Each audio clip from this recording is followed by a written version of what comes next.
दोस्तों नमस्कार। Philosophy series के इस नए एपिसोड में आपका स्वागत है। लास्ट एपिसोड में हमने बात की थी रिंग ऑफ एजेस की।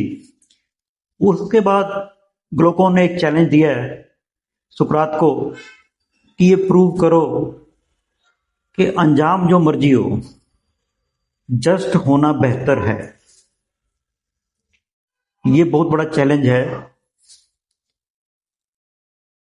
और सुकरात उसको कहता है कि देखो, अगर किसी को कम नजर आता हो तो पहले उसको बड़े बड़े अक्षरों में लिखा पढ़ने को कहा जाता है। बोले वो तो ठीक है, समझ आ गई बात, लेकिन इसका हमारे जस्टिस के कॉन्सेप्ट से क्या ताल्लुक है। वो कह रहा है देखो, जो जस्टिस की हम बात कर रहे हैं तो व्यक्ति में जस्टिस तो मैं बाद में समझा पाऊंगा, पहले इसको शहर में समझा लेते हैं। शहर में जस्टिस क्या है उसको समझ लेते हैं, फिर क्योंकि शहर बड़ा है, बड़े बड़े अक्षरों में हमें समझ में आ जाएगा कि जस्टिस की ये क्वालिटी क्या है। फिर उसको हम उसी को ट्रांसलेट करके देखेंगे कि व्यक्ति में ये क्वालिटी होनी चाहिए, जस्ट व्यक्ति में ये जस्ट व्यक्ति का मतलब है। पहले जस्ट शहर को समझ लेते हैं। अब वो सारे एग्री हो जाते हैं, लेकिन क्वेश्चन ये है कि सुकरात के कई डायलॉग हैं जिसमें कोई ना कोई वर्च्यू की बात हो रही है। जब करेज की बात हुई तब शहर नहीं बनाना पड़ा, पाइटी की बात हुई शहर नहीं बनाना पड़ा, टेम्परेंस की बात हुई तब शहर नहीं बनाना पड़ा। अब जस्टिस की बात हो रही है तब शहर बनाने पे आ गए। ये जस्टिस के वक्त ही शहर क्यों बनाना पड़ रहा है? उसका एक कारण है, जस्टिस केस सोशल वर्च्यू है। ये इंडिविजुअल वर्च्यू के से ज्यादा एक सोशल वर्च्यू है, सोशल कॉन्टेक्स्ट की वर्च्यू है। इसलिए शहर का निर्माण हो रहा है और ये शहर बनेगा। हाँ, एक ऐसा शहर, आज चल के तुझे मैं लेके चलूं एक ऐसे गगन के तले जहां गम भी ना हो, आंसू भी ना हो और प्यार ही प्यार पले। एक आइडियल वर्ल्ड, यूटोपिया, एक ऐसा खूबसूरत शहर जिसको आइडियल सिटी हम कह सकें। इतना आइडियल कि उसमें कुछ भी चेंज हो तो वो एक लेवल कम हो जाए। प्लेटो चेंज का बहुत बड़ा कोई समर्थक नहीं है। वो कहता है एक बार परफेक्ट चीज बन जाए तो फिर उसमें कुछ चेंज नहीं होनी चाहिए, वो परफेक्ट है। कुछ भी चेंज होगा तो डिटीरियोरेट हो जाएगा। तो ऐसा कुछ बनाना चाहता है प्लेटो जिसमें कुछ चेंज ना किया जा सके। ये प्लेटो का ऑब्जेक्टिव है और सुकरात और ग्लोकोन, एडिमेंटस, ये सारी बातचीत में अब इस नगर का निर्माण शुरू होगा। तो बेसिक फाउंडेशन सोक्रेटिस या सुकरात कहता है इस शहर की है प्रिंसिपल ऑफ स्पेशलाइजेशन, कि jack of all trades master of none. ऐसा नहीं चलेगा कि हर काम थोड़ा थोड़ा जानते हैं लेकिन पूरा काम कोई नहीं आता। इस शहर में चलेगा प्रिंसिपल ऑफ स्पेशलाइजेशन। जो कारपेंटर है वो सिर्फ कारपेंटर है, जो फिजिशियन है वो सिर्फ फिजिशियन है, जो शू मेकर है वो सिर्फ शू मेकर है, उस काम का मास्टर है वो। इस पे बहुत जोर है सोक्रेटिस का, स्पेशलाइजेशन पे। और शायद इसलिए भी है क्योंकि हुनर व्यक्ति को विजिबल करता है। आपने देखा पिछले एपिसोड में बात आई थी विजिबल वर्सेस इनविजिबल। अगर इनविजिबल होने का एडवांटेज ज्यादा हो जाए तो हर कोई इनविजिबल होना चाहेगा। तो शायद इनविजिबल होने का एडवांटेज ही खत्म करना चाहता है सुकरात। इनविजिबल क्यों हो समाज में? कोई ऐसा समाज क्यों हो जिसमें कोई व्यक्ति इनविजिबल हो जाए, नजर ही ना आए किसी को? ये कोई हेल्दी समाज तो नहीं हो सकता जिसमें इनविजिबल हो लोग, क्योंकि इनविजिबिलिटी इनजस्टिस को ल्यूक्रेटिव बनाती है। इनजस्टिस को ल्यूक्रेटिव बनाती है। तो ये बड़ा प्रिंसिपल है स्पेशलाइजेशन की, विजिबल करना है। लोगों को विजिबल करने के लिए प्रिंसिपल ऑफ स्पेशलाइजेशन बना कि एक व्यक्ति एक काम करेगा। छोटा सा शहर होगा, बहुत बड़ा शहर नहीं, जिसकी जो जरूरतें हैं वो अपना प्रोडक्ट को दूसरे को देगा और अपनी जरूरत के हिसाब से ले लेगा। सब लोग अपनी अपनी स्किल्ड में स्पेशलाइज्ड हैं। एडिमेंटल्स तो बहुत राजी है ऐसे शहर से, उसको कोई एतराज नहीं है इस शहर पे कि शहर है और इस शहर में वर्च्यू और वाइस गुण दुर्गुण ऐसी बात भी नहीं है कुछ। तो सिंपल शहर है, बिल्कुल बेसिक शहर है। ग्लोकन इस पे राजी नहीं है। आप सोचो क्यों राजी नहीं है? ग्लोकन इसको नाम क्या देता है? It's a city of pigs. ये सूरों का शहर है। ये इंसानों के रहने के काबिल शहर तो लगता नहीं है।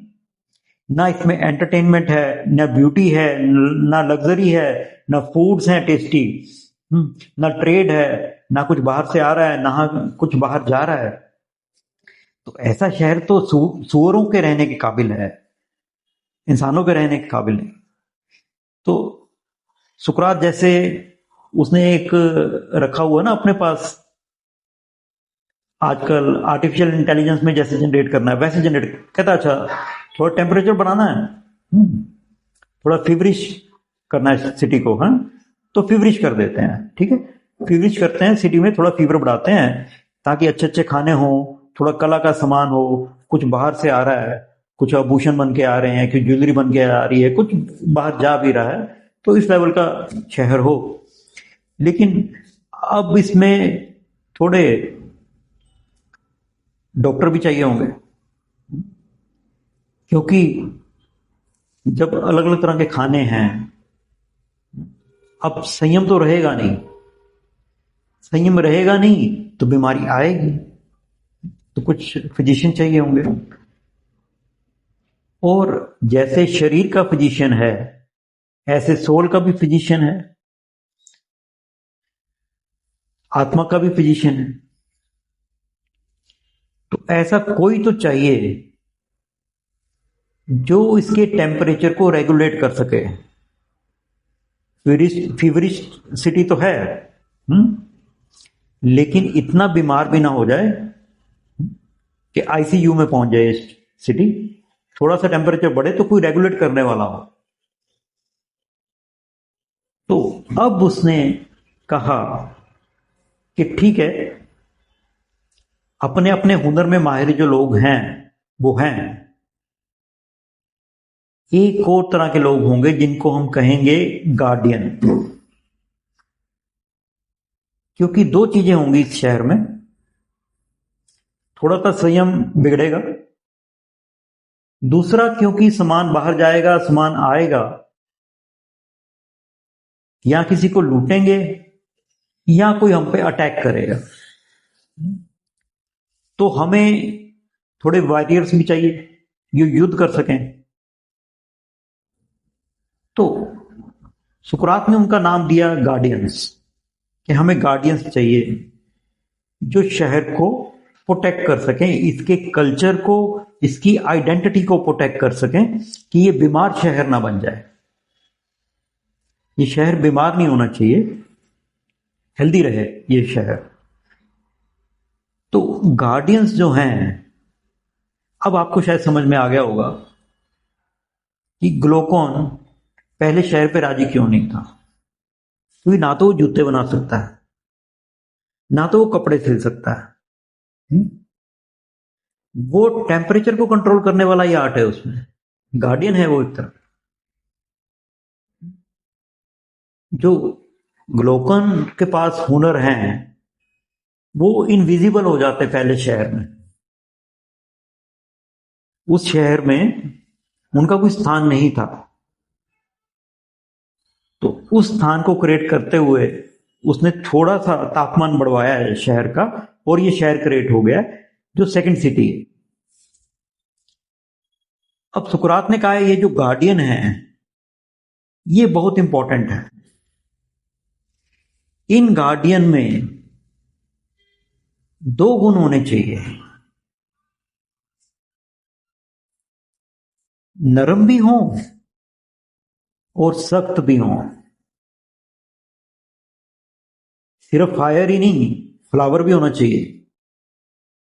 अब दोनों कॉन्ट्राडिक्टरी चीजें लगती हैं देखने में। तो क्या ऐसा पॉसिबल है? ग्लूकोन एडिमेंटस वो कह रहे हैं मतलब कैसे होगा ये? वो कह रहे ज्यादा दूर जाने की जरूरत नहीं है। डॉग, कुत्ता, कुत्ते में दोनों क्वालिटीज हैं। जो बाहर से आता है उस पे भौंकता है, जिनके साथ रहता है उनको प्यार करता है, उनको प्रोटेक्ट भी करता है। तो आयरोनी में ही सुकरात ने कहा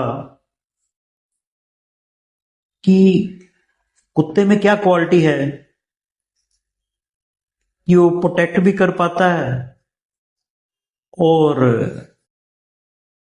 प्यार भी कर पाता है, हार्ड भी है, सॉफ्ट भी है। तो सुकरात ने कहा कुत्ता फिलोसफर है। ये आयरोनी भी है और कहीं ना कहीं पे सरफेस का फैक्ट भी है। सरफेस को कभी निग्लेक्ट नहीं करता सुकरात, क्योंकि वाकई ही कुत्ते कुत्ते के पास नॉलेज ही एक क्राइटेरिया है जिसके बेस पे वो भौंकेगा या प्यार करेगा।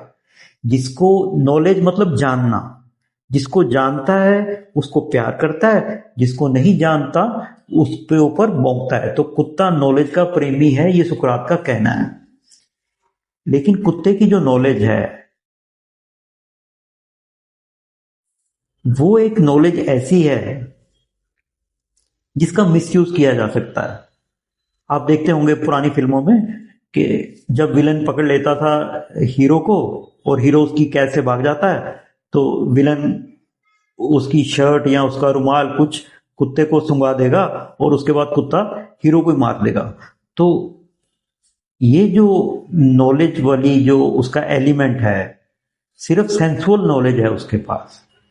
उसको सेंसेस से जो टच कराया जाए, फील कराया जाए, उसके बेस पे वो ये डिसाइड करता है कि इसके ऊपर भौंकना है या इसको प्यार करना है। तो कुत्ता फिलोसफर है भी और कुत्ता फिलोसफर नहीं भी है, लेकिन कुत्ता गार्डियन जरूर है, प्रोटेक्ट कर सकता है। तो कुत्ते की एग्जांपल देके उन्होंने कहा कि गार्डियंस में दोनों क्वालिटीज होनी चाहिए, वो हार्ड भी हो और सॉफ्ट भी हो। इसका मतलब उनकी एजुकेशन जो है वो सबसे इंपॉर्टेंट चीज है। गार्डियंस की एजुकेशन सबसे इंपॉर्टेंट चीज है, और ये गार्डियंस की एजुकेशन काफी लंबा इस पे टाइम बताया है सुकरात ने। सुकरात ने गार्डियंस की एजुकेशन को इतनी इंपॉर्टेंस दी है कि जैसे रूजो ने ये कहा कि एजुकेशन पे कोई अगर बुक है जिसमें एजुकेशन को एक क्रिटिकल एलिमेंट की तरह दिखाया गया है तो वो प्लेटो का रिपब्लिक है। तो सुकरात क्या कहता है कि इनको दो चीजें सिखाओ, एक तो म्यूजिक और एक जिम्नास्टिक। म्यूजिक और जिम्नास्टिक दोनों ट्विन सिस्टर्स हैं। म्यूजिक उनकी सोल के लिए और जिम्नास्टिक उनकी बॉडी के लिए। जो सुकरात का मेन कहना है कि जैसे बॉडी को भूख प्यास लगती है, वैसे ही जो सोल है वो भी कहीं ना कुछ चल रही होती है, एक भेड़ की तरह। तो वो क्या चल रही है, क्या उसकी एलिमेंट्स हैं जो फीड किए जा रहे हैं उसको, वो बड़े इंपॉर्टेंट हैं। तो सुकरात बड़ी माइन्यूटली, बहुत माइन्यूटली सारा सिलेबस डिसाइड करता है कि इनको क्या क्या स्टोरीज सुनाई जाएगी। स्टोरीज में सबसे पहले तो उसका अटैक है होमर के देवताओं पर, क्योंकि होमर की जो बुक्स थी वो एक तरह बाइबल थी उस वक्त की। सारे बच्चों को वो कहानियां सुनाई जाती थी, लेकिन सुकरात उनके देवताओं से खुश नहीं था।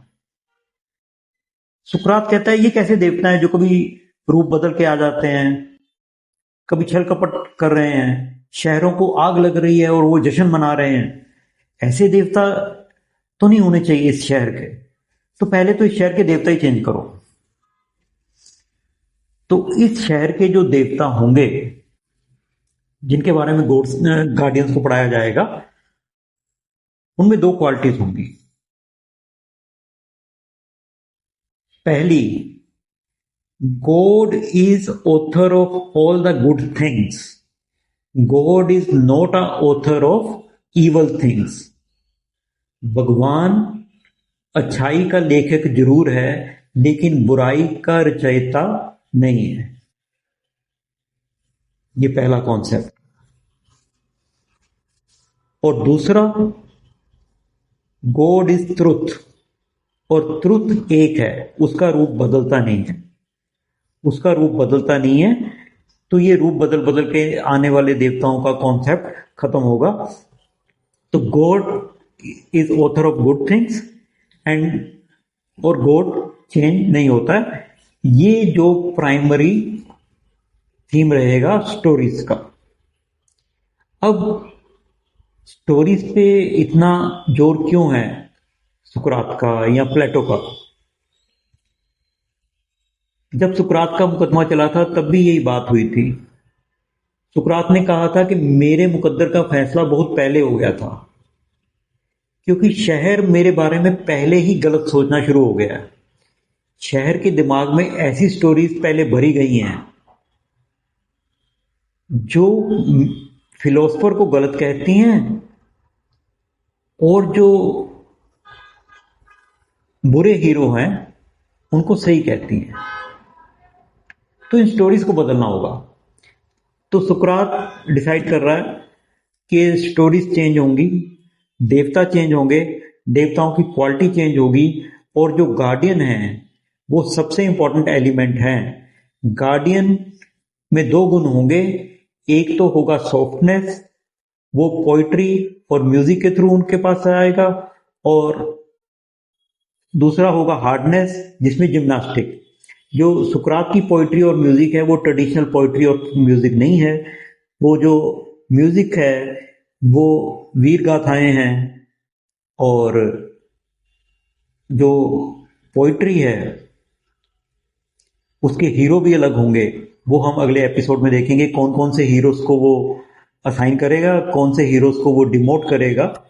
ये नेक्स्ट एपिसोड में हम बातचीत करेंगे, जिसमें एजुकेशन पे, जो पूरी बुक 3 है वो गार्डियंस की एजुकेशन पे है, उसके बारे में हम बात अगले एपिसोड में करते हैं। अपना समय देने के लिए बहुत बहुत धन्यवाद। नमस्कार।